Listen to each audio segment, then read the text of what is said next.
Most people scream 50-50 as the answer when they see this question. Let's see why. This 50 on top, this on bottom cancel off.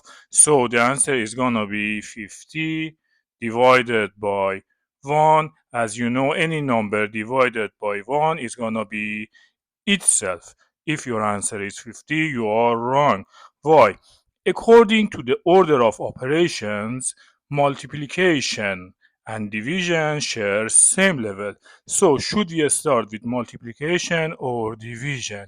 In this case, when we have both division and multiplication in one expression, you need to start your work from left and go to the right. So left one, here, division. First, I'm gonna do 50 divided by this division 1 over 50, right? 50 can be written in the form of 50 over 1. So this is division of two fractions. To solve this, we need to follow KCF. What is KCF?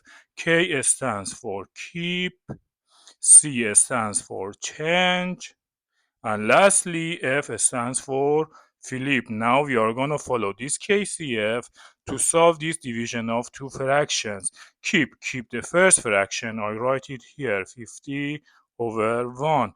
Change division to multiplication. And lastly, flip the second fraction. 1 over 50 is going to be 50 over 1. Now 50 times 50, 5 times 5 is 25. 0, 0. I write them here over 1, which means 2500.